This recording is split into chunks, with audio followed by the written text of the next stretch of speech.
In this video, I'll be showing you how to use Gaussian elimination. It's basically where we take a system and we write it as an augmented matrix, and then we change the form of that augmented matrix to a more basic form using our 3-row operations, and then we can solve the system from that point. Now here it says, write the system as an augmented matrix and then put it into reduced row echelon form. That's where you have ones on the diagonal. This is called the diagonal here. And zeros above and below using matrix row operations. Now the system that I have here is for 3x4 matrices. If we're solving a system of 2 equations and 2 variables, we would want it to be in this form here. Now I'm actually going to make an adjustment here. For students learning how to do this for the first time, I find that it's easier for most students to just stop when we get to what's called row echelon form. And so we're going to put our matrices in this form here. Notice the difference is we don't have the zeros above the ones that are on the diagonal. And so I'll actually show you both methods, but what I found is for most students, they just prefer to put it in row echelon form and then use what we call back substitution. And so I'll show you how that works. All right, let's go ahead and get started. On number 9, let's go ahead and write this as a matrix. And now the thing is, let me go ahead and move this guy down. We want to get this form here. Actually, I think I already wrote that. So we need to get, oops, I'm getting ahead of myself. We need to get a 1 in this position right here. And so the easiest way to accomplish that using our row operations is just to swap the 2 rows. So we're going to swap rows 1 and 2, and so you'll get 1, 4, negative 32, and negative 2, negative 5, 43. And so what we do at that point is the one we just got, we're going to want to use that to get the 0 below. So notice what we have in the first column in the matrix we're trying to get is we have a 1 and then we have a 0 below.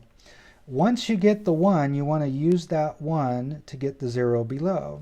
And so we can multiply the 1 in the first row by 2, and so when we add the equations, we'll get 0.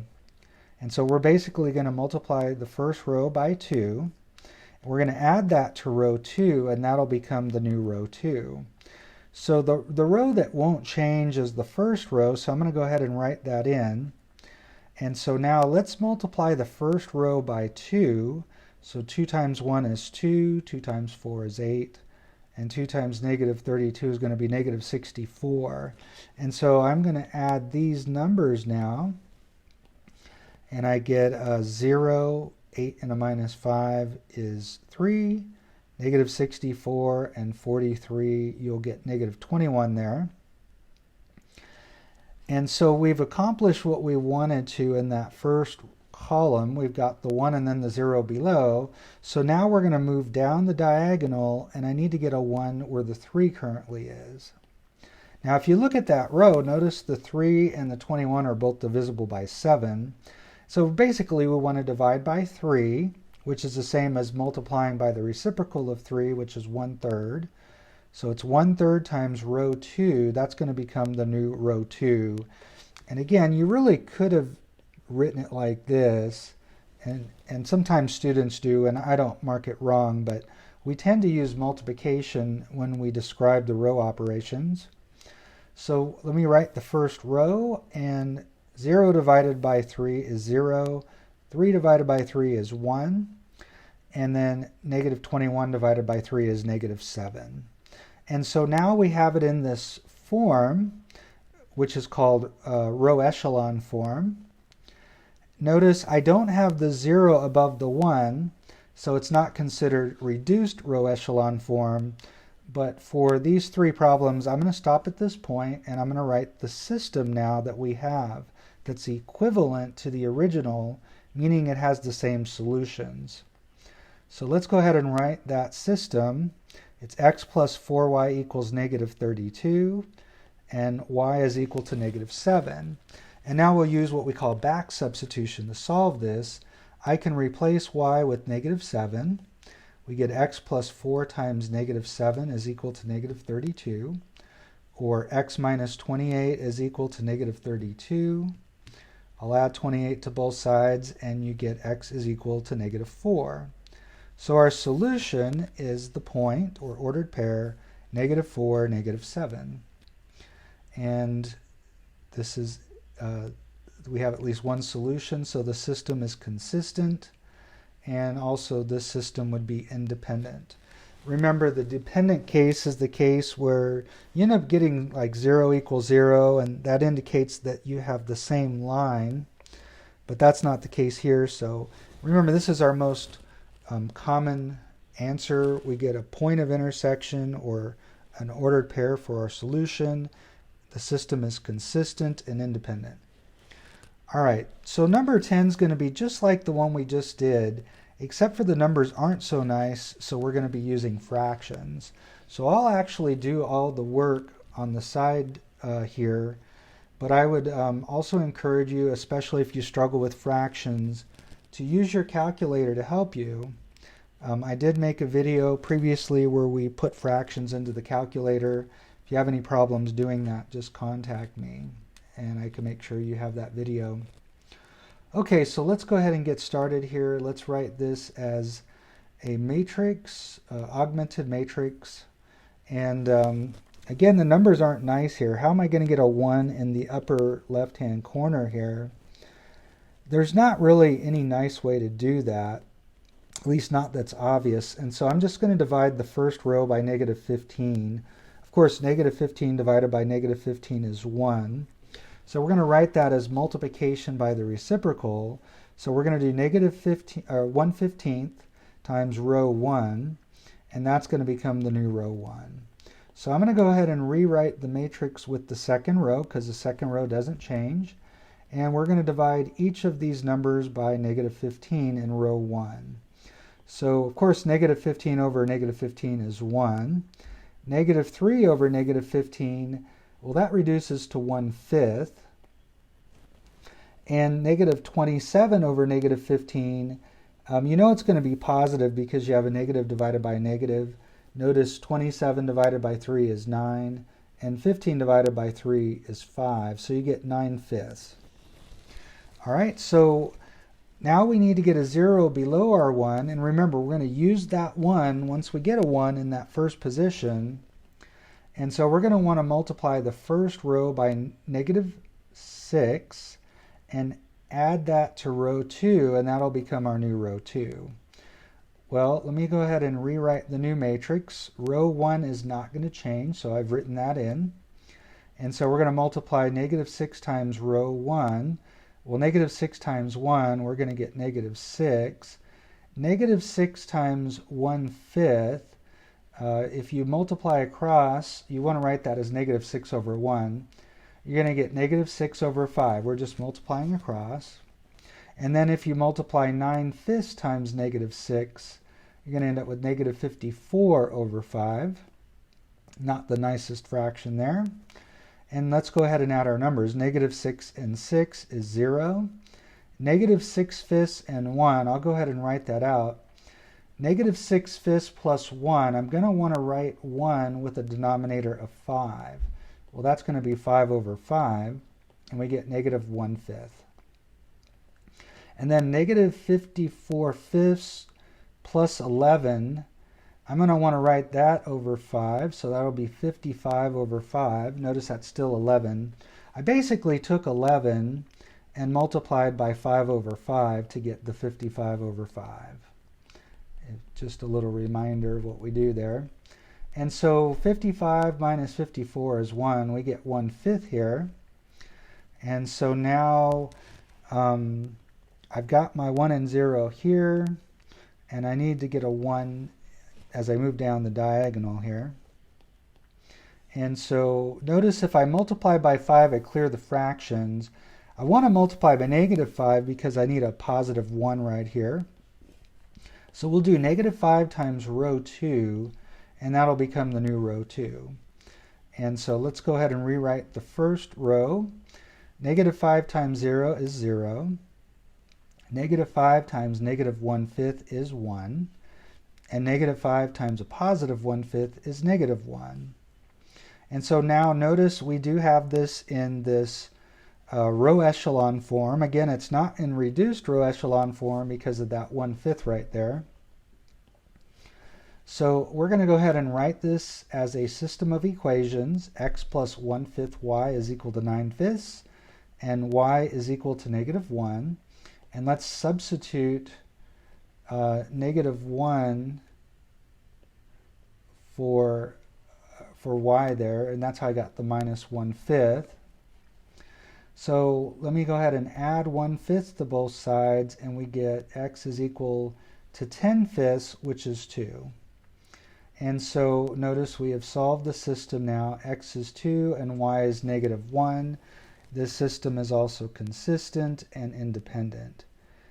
Now again, I didn't ask you to write whether it was consistent or inconsistent, dependent or independent, but I want to remind you of that because that is something that you'll run into when you're working with systems. All right, let's move on to the next page. All right, so on number 11, the matrix here would be 1, 2, negative 3, negative 2, negative 4, 6. And I already have the 1 in that upper left-hand corner there, so I don't have to worry about that. And so I need to get a 0 right below. So we'll use the 1 to get a 0. So we'll do 2 times row 1, and we'll add that to row 2, and that becomes the new row 2. Well, let's see. We'll multiply. I'm going to go ahead and rewrite the matrix with the first row since we are not going to change row 1. And let's multiply the first row by 2. We get 2, 4, and negative 6. And so now we can add 2 times row 1 with row 2. We're going to get 2 and negative 2 is 0. 4 and negative 4 is 0. Negative 6 and 6 is 0. And so this is going to be one of our special cases. Notice we got basically in the second equation, we have 0 equals 0. So our system is x plus 2y equals negative 3 and 0 equals 0. Again, this is one of our special cases. This is the case where we're going to have infinitely many solutions, but depending on the course you're in, you may need to write that in a better way because I haven't really given you any of the solutions. I just told you there's infinitely many of them. So here's how we do that. We have x plus 2y is equal to negative 3. I'm going to go ahead and solve for y. That's what we usually do. And so you're going to get 2y is equal to minus x minus 3. We'll divide by 2. We get y is equal to negative 1/2 x minus 3/2. And so now this is how we'll write our solutions in general. Notice what we have here is we know what y is in terms of x. So if you give me an x value, I can tell you what y is. So in general, I can say, okay, I'm going to let my x value be represented by the variable x. The corresponding y value will be negative 1/2 x minus 3/2. And so all points that are solutions here are in this form. So for example, if you wanted to name one of those solutions, if x is 0, oops, actually before I do that, this is a consistent system because we have at least one solution and we are dependent. This is the dependent case. The reason why everything fell out here and you got 0 equals 0 is because these equations are the same. In fact, if you multiply the first equation here by negative 2, you have the same equation. And so that's why everything fell out. So this is the dependent case. All right, so let me just give you one example of solution. If I choose x to be 0, well, I can plug a 0 in for x here, and you would get negative 1/2, 0 minus 3/2, that's negative 3/2. And so that would be an example of one of the solutions. Now you don't have to write that out, but that's how you would do it. Now, I mean, you don't have to write specific ordered pairs. The answer is the general ordered pair. Now I want to point out one other thing. You may have wanted to solve for x instead because it was a little bit easier. If you did that, you would have x in terms of y. And so in that case, the other way you could write your solution is using a point where you call y the y value. The variable y is your y value. And you know x in terms of y is negative 2y minus 3. And so this is two ways to write the solutions to this system here. All right, we have got one last problem. So let me go ahead and write the system. Oh, actually, I forgot what I was doing here. So actually, I'm going back to problem 9, and this is where we were at. And I want to show you where we change our matrix into reduced row echelon form. We stopped at this point, but you can actually go further, so you get a 0 above the 1 here. And so the way we did is we actually wrote the system of equations, and we used back substitution to solve for x here. And then once we did that, we had our solution negative 4, negative 7. Now, so forget about this for right now. We're going to continue going on, and so since I want a 0 here, the way I can do that is I can actually use row 2 to get that 0 there. I'm going to multiply the second row by negative 4, and I'm going to add that to the first row, and that's going to give me my new row 1. And so row 2 doesn't change, so I'll rewrite the matrix with row 2. Let's multiply negative 4 times each of the values in row 2. So 0 times negative 4 is 0. 1 times negative 4 is negative 4. And negative 7 times negative 4 is 28. And so when you add these rows together, 1 and 0 is 1. Negative 4 and 4, or 4 and negative 4 is 0, and negative 32 and 28 is negative 4. And so if we now take this matrix and we write it in equation form, you can see x is negative 4 and y is negative 7, which is what we had before.